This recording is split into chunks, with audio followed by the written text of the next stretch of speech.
8 Robinson's TV presents The Rooted in Love Show.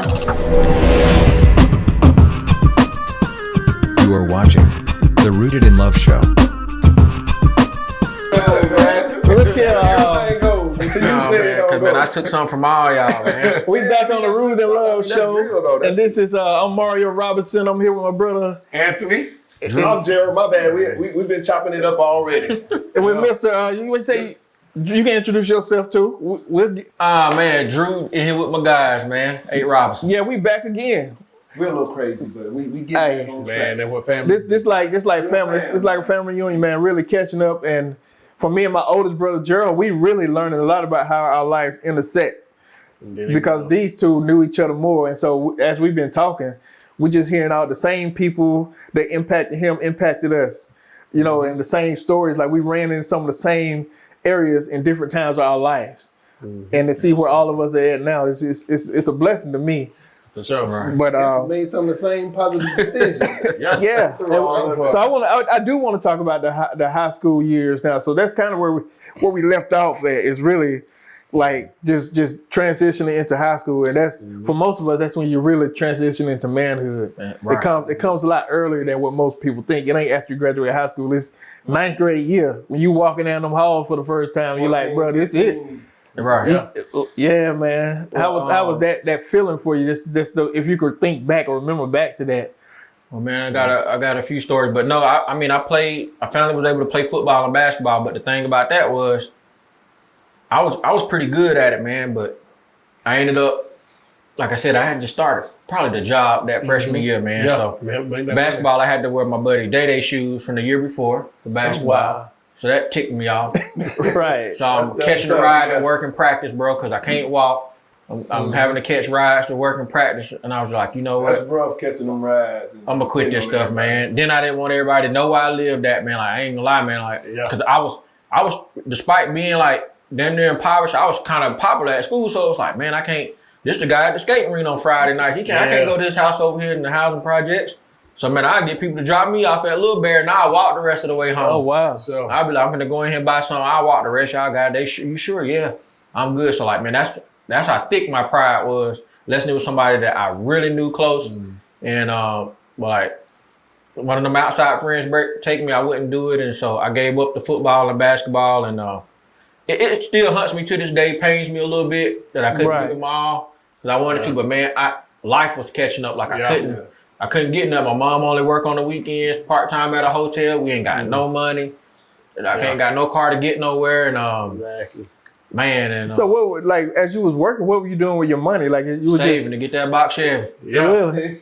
Now, let me tell you something. That boy be fresh, but he frugal fresh. Okay. You know what I'm saying? Out of all the fellas that used to ride around, he the only one always had money in his pocket. Really? Always had money in his pocket. Man. He'll save some money. Everybody else had no McDonald's money. Yeah, so he knew. Man, I need to talk to my son, but I can't. I'm trying to teach my son how to save money, but I see his account every time he get paid, it'd be like this and do this thing right here every time. I'm like, bro, man, you putting up anything. So what made you set those goals to, I need a car because this gonna get me to this? Because you realize your mom ain't got it. Like, even to this day, like, I mean, like I said, I love my mom. Like, I hate that she didn't get the experience. Like, even now, like, I hope one day to help her with it. Like, she never had a new car. She never had a finance car before. Man. Yeah. So, like, we always had a buy here cash car thing.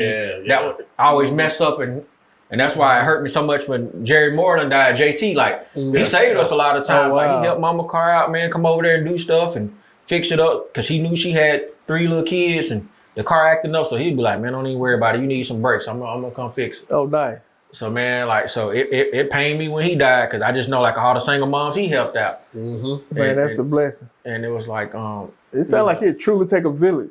You do. You know what I'm saying? To for all of us, really, just these key people that keep mentioning these key people that have kind of, it's almost like the universe, God, or whatever people may call it, just had their arms wrapped around you. Yeah, when he was starting, I got ready to say these kids need to hear these stories, but you know, a lot of times these adults need to hear these stories. You see how many, I keep coming back there, you see how many positive people you keep popping these names off, and we know half of them or more. And adults need to hear, we got to get back to this village, because, you know, you got products like you and us that come out that's that you know, Yeah, it so- made it without that village. And even from us, like as we think, like you say, you go back and give back whenever you can. It's like, how do we identify those kids that so we can keep? And that's something we've always kept an eye out for. Like who out there to need help? Who out there? Right. You know me. I've always had a recording studio. That's something I've always said. Like, can they just come to the house? Or something like let's figure something out to keep you from going out there. But it's just it really is good to see your journey and hear your journey. But it sounds like it wasn't easy. Nah, It wasn't easy at that's all. the thing you put up, man. Like- Like to everybody that's new that come in my life, I wanted them to see the good. Like, you know what I mean? Like I always try not to bring up the bad because man, they just didn't know, man. Like I was going through it. Like I was hungry. Like I was wondering where my dad was at. Like, man, I ain't got no real father. Mr. Right. Dixon, the closest father figure I got, and like I only got his time when the Boys and Girls Club is open. Right. After that, I got to go back to figuring things out myself or asking questions to other people. And then like school, I should have took more serious. I didn't. Like I did enough to get by. Right. So You you know- you graduated high school? Oh, absolutely. Yeah. Give a round of clap for that. Yeah, man. Yeah. I was gonna do all that, but like I wasn't sit on like, man, I need straight A's or straight Right. A's and B's. Like I was just Pass. as long as I'm Just passing. get through. Yeah. I feel you. We was kind of like that. I was just surviving. I just barely made it. I mean, I had pretty decent grades like that too. But you know, when you going through it like that, like you said, you Right. Yeah, I tell you. it's all this, and then okay, I got to get these grades. So all that get the way in, and okay, I'm just gonna survive this. So I can. But you think figure about this it, out. Man, that's- Miss Lou took me to go to college, man. Really? She helped me sign my paperwork. She took me down to Barnesville, Georgia, to Gordon College. We toured that college first. And Nice. Georgia State, man. Like, I even took my cousin Josh with me so he can kind of see the experience. And I let my uncle deter me from going far. I should have really went far away from home. Yeah. Right. I really Did you go to should've went- college? Yes, but I was scared. I was really scared to get away, man. Which one you end up going to? So, man, I came back. So I was getting ready to go to Georgia State. So I had to get my SATs up some more. Okay. So that's why I visited the junior college. Gotcha. So I did like 6 months at the Chattanooga Tech. Then I got into the Georgia State. But then on my way going there online, I'd never been in trouble in my life, man. I got in trouble one time and it was a false arrest Oh from wow. APD, man. And I had to sue them. They expunged my record, got everything clean. Got the Now, officers- I do remember working got the with you on officers in that. trouble. Talking with you on that. They stalled my whole life, man, on just false charge. They wrote me up for manufacture, distribution, and possession. I had seven felonies, man. This my sophomore Seven year. felonies. 7 felonies, man. This my sophomore year. I couldn't even get That a was like job. high school? Yeah, I'm like after high school, like Dang. going to transition into college, man, and then and because of that freaking car, man, they're like, man, you from Paulding County, what are you doing down here? I'm like, dude, I'm the guy out of class. Didn't right. even know rights, man. Slapped the cuffs on me. My car gone. I done got rolled up for all these charges. I'm like, I don't even smoke. I Right. don't even drink. Like, man, it was a crazy experience. In Fulton County, I ain't go to Paulding County. This Yeah. my first time in Fulton Oh, you were County. the big so I'm boy. like, Yeah. man, it's crazy in there. So man, like ever since then, man, I was like, I watched the cops, man. I seen racism up front, and then when I got finished, man, I just had to. Then trying to go back to finish school was crazy because I don't got delayed a whole year and a half. Yeah. So now I got to Right. come back. I do remember faintly talking to you about getting charges expunged Yeah. and getting things taken off and just trying to like, is there anything I gotta do, man? Like, just I'll help them here, but man, I That's didn't. why from that college, that's why from high school to that college jump, the only thing really saved me, like me having my first son it was a blessing and a curse. But the blessing was I had it with a woman that was already teaching, that was already Okay. established. So as you know, when we got the house in 2006 built, most of that was her, but that was the money from the case. Okay. And then we got that, and she's still there, man. And but if I didn't have that support system and have a child from that particular woman, I would have been up creek if I would have had to provide for a woman, get a car, do Right. everything. So like, man, her and her family was the biggest support system I had trying to fight for my life back. Gotcha. And the crazy thing is a lot of people don't even know this. I said I would never work at McDonald's, man. And I ended up working at the one on Mirror Lake until this was over with, because that was the only place Wow. that would hire me. Wow. And man, the embarrassment and my pride then, man, was Bad. shot down. I'm back here flipping burgers. But you and junk. said this is you said this a couple times as we've been talking. You were embarrassed to do something. You were but you know what you did? You did it. You did. Yeah. You always, and I love that about you. I gotta make it. You always found a way to do it, and that's some grown man-ish right there, man. That's grown man. Kids can't get over that hump. I don't want it. They don't pay enough. I don't like this. I don't like that. I got to get to the next step. And you was like, well, this is happening one way or the other, you know. But that's what I'm saying. I don't want you to ever hold your head down because you done found ways to get through stuff when most people would have said, you know what, man, I'm finna go sell some drugs. I'm finna go sell was this calling corn. all I'm the about to time, go but do my this. son saved me, man. It was like, nah, man, this gonna be over with soon. The lawyers, man, I had to call the NCAACP, get involved, man, just to get my life back, man. It was like so much, man, I had to do because I had went to court 4 times because they had to do an arraignment to where they had to bring the cops in and say, why did y'all arrest him? He said he didn't have what the evidence at? They said they were just trying to meet their quota. Come on. Wasn't no drug. They just But said, they didn't think I was gonna fight it. They were just trying to meet their quota. You know, mess up a man's life. They don't understand that time period. That hurts this much. That little bit of time hurts this much. So now, man, even my wife get mad sometimes because like I won't even. That's why I don't be drinking and smoking because I don't even like to get crazy nowhere because I'm like that Fulton County experience was like, hold on, but I ain't no way. But it shows you how easy it is for anybody to get caught up. You don't have to be out there doing, especially for black men. You don't got to be out there doing bad. It only take one person to hem you up and pull you over and mess. I had a police just about a year ago messing me coming through Rockmart. They call it catch and release. Yeah. We all done experienced that catch and release deal. Yeah. Some people don't know about that. But we know you're looking for something. So we've, at a certain age, like we know the cue points. We know how to try to talk and how to try to back you. See, that's what I didn't know how to talk. At a young age. But we shouldn't have to. I'm telling some of the kids, so we shouldn't have to even go through that and have to figure out how we need to talk, how we need to act. But I see we done all. Man, it's another case, man. And we done talked to so many people on our shows that have. We had some people that's supposed to go to NBA, on the path, winning awards, like getting the biggest players in Marietta and stuff. And one incident changed their whole life. Everything. And so even for you to just fight through that though, man. That's like I said, I'm really proud of you for doing that. And I love that we got this chance to use this platform to probably teach some other young men. Like, look. Oh, absolutely. Trust me, that check was ugly, man. And my son's mother, man, she stood by me, man. We was in it. We got a child together, man. So I give a lot of thanks to her as well, man. Because like, man, and her mom was like a mother to me, man. Like, if I'm being honest, and that was like if I had never hit my knees before, man, that situation had me hit my knees. It had you almost be a pastor after that situation because man, it just you be doing all kind of praying and rushing the city like what's going on and I need my life. I can't get a job. Nobody believes me, man. And once that thing was cleared, man, I was able to go. But it was just all the things I had done up until then, and I just couldn't believe it happened to me. And I left out one part. If I got to backtrack just a little bit. And the other crazy part about my high school time is my mom got married again and became a Parks to this one guy, moved to Noonan. So, man, so I was living with my aunt Sheena a little bit in Hiram in the columns behind Taco Mac up there in Kenya. She was dating Kenyon Simmons at the time. And so we all was roommates and stuff, man. And then I ended up to finish school, man. I ended up the girl I've been dating in school since my junior year. It's crazy, man. Like her mom saw me working and getting ready for school and trying to take my SATs and stuff. She was like, man, stop everything you're doing, get your stuff. You come to live with us until you get finished with school.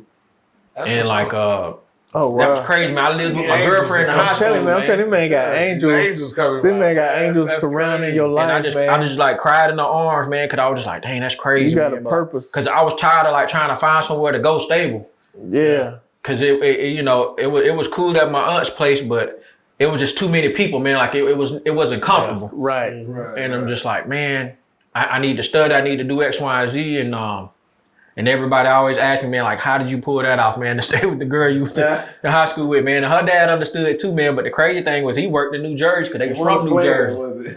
So he was just like, okay, he felt good about somewhat of a guy being around because it was all girls. It was just her and his 2 daughters.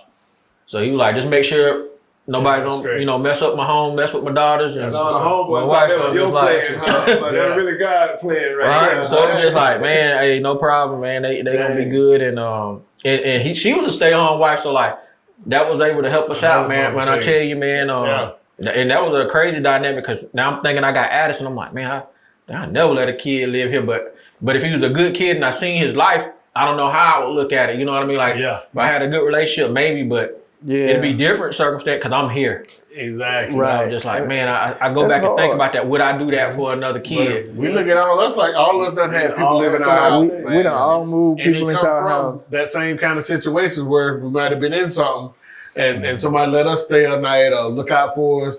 So as you get older, that stuff come back to you. You'll see somebody be like, man, that remind me of me. That's why I had all that downtime, man, when we was rapping with Q and stuff, man. When I was fighting the case, man. Yeah, man. I had all that downtime, man. So, man, we actually had good music. I really feel we could have done something. That's when I had the studio and Q, stuff man. around, man. And even then, like, I was working with so many of the kids around Hiram back then. They was just all going in and out of jail. I'll tell you, as soon as we get going, man, somebody hit jail. I won't even call no name. But there's a lot of them. All them boys moving at the courts, like they was all working with me, and I was so happy to just be able to give back. I was like, man, what can I do? And it just got to the point, man, it was bigger than anything I couldn't. Yeah, I couldn't manage it. I just couldn't hold on to everybody. I was like, bro, man, y'all. At some point, you gotta want to change within yourself. That's it. And that's what I teach people now. Like, we still got studio, we still do music whenever it inspires us, but now it's more like, are you ready? Like, are you mentally ready? Like, we see that happen with guys like you. It's like God to see that young man. He wanted to get a change. Some people talk about it. All that. Absolutely. You know, once they see that, you see all that stuff just start lining up. Even if it was tough, in some time they lined up and it just kept pushing you. Well, even in the music, man, Mario tell you, man, like I really didn't talk super crazy, man. Like I really was trying to give you the raw life of what I was going through. oh yeah. Man, I was like really trying to dig into that. Like this is really me. What's going on? You can feel that in the music, you know. Yeah. At one point, we just started talking about you doing it by yourself. I think that's where we kind of ended up. Yeah. Hey, man, you know what, bro? We gonna have to, you the last one left. You the last one left, and then I don't know. I just I was married then. Yeah, man. That's what happened. My ex didn't really like people in and out the house. So she started riding me about just having dudes. That was in the 110 in the back. And she started riding me about having dudes in the house, and because she didn't know their background, or he looked like a thug, he looked like this. And I'm like, but they coming here for safety. They coming, this is a safe space for them to come. That's when I started going through some rough times too. At the same time, so that music was therapy for us. Man. But it's like, and I was over there all the time. And when Jet was, and so on counter with his little fake. And it made and that kind of alludes a little bit why I'm divorced now. That's a whole other story. But it's still like, I knew I had a bigger purpose than just myself. I knew my family. Even now, my family has to be bigger than just me, my kids. Like it's all of y'all. It's all of y'all friends. Like right now, your wife can come to any of us and say, we need this. And because we know you, we'll give her what else you need. That's how we operate. That's how we move. And but the people, some of the people in our life ain't always been like that. So they fought us on that stuff. Well, I think the good thing is, man, like another good thing is it wasn't always studio. Like I actually conversed with her a couple times, like coming in, being upstairs, so she being around, and your old lady. She had certain people she respected, and so those people got to stay around. Right. What made you keep going back to being positive though? Because it ain't like Paul County got unfired, like it was still out there. So what brought you back every time to try something good? My younger man, I mean, because I'm having my child at 21, man. My first child at 21. So I gotta stay out of, I can't get in no dumb stuff, man. I gotta make sure I'm right for him. There you go. And no matter this situation, like I gotta make sure I gotta make sure I'm right for him because he need me no matter what. And the crazy thing about the 8 Robinsons, I'm gonna tell all y'all this is God honest truth. Like these guys, they everything that what family really looks like to me. Like even as a young guy watching every one of them, like to see the togetherness from brothers and them sticking together, even meeting their mom and dad, even from my projects to their house to dealing with my man Anthony's kids and stuff, like they always together, they always communicating, no matter the issues they may have amongst each other. I don't know who keeps the glue together and make them come back together, but man, they always together. They always doing family stuff together. Like it's no separating stuff. Like now we separate Thanksgiving, brothers. We never together. Our family ain't together, man. Like everybody doing their own thing. Like man, they all together. So like this is on the outside. I'm really jealous of the 8 Robinsons because man, that's crazy to me. That like man, they so thick. Like that's really what I want. Like a part of me wanted to stay around, but I know I got my own life for my kids now. I gotta go on. Anthony, he don't tick me off. He moving on. He got kids, so I knew the dynamics changed because he can't spend a lot of time with me because he got a baby now coming with Keisha. So like, she need him more than I need him. And that bothered me. And I'm like, man, well, you gotta go ahead and go. Kids, she start. You always have them young boys, man. Tell me what I done, man. What's going on with skateboarding? But we all went through that because we used to have a rap group together, and then I started having kids. You started having kids. The last show we did together, we had our kids on stage. I remember like kids, we had them holding signs. They had them in, and you just started to see it start separating. Like man, I gotta go to work. I gotta do more hours. Wife gotta work, and then switching careers. Yeah, so you just kind of seen life make everything. But one thing, to your point, we always found a way to bring it back. Exactly. Even now, like we still have disagreements in the family. But when that call go out, we need everybody to show up. That's it. Everybody show up. No questions. We roll. We're gonna leave whatever problem we had outside the door. We'll let that be that. But that's just the way it is. But I don't know, man. Like even just hearing you really is hearing you've been forced to be an adult almost your whole life. That's real. That's why I be cutting up now, man. Everybody like, man, you cut. I'm like, man, I'm really. It's sad, like I got a family, but I also, like me and my wife had to go to counseling, man, for this stuff, man. Like I even put her in bad situations because, like I didn't even do my first guys trip till after 30, man. Like I missed all that, man, from being responsible so early, like, and just, I never got to date different women and do stuff. So once I started traveling, going around, she like, why you? I'm like, man, I ain't never seen Dominican and black or Italian this look like this. And I can't go have her because I'm married already with a family because I'm tied in so early. Yeah. And I'm not mad about it, but the desire, I seen it, I thought about it, and it's not the best thing, but it's just, man, you can't catch up like, you can't catch up all the way. No, you can't go back. Like you just can't catch up all the way. You can't go back. They say you can go back to a place, but you can't go back to a time and a place. Exactly. So you can never rewind that. You just gotta kind of move forward and find new things to appreciate and love.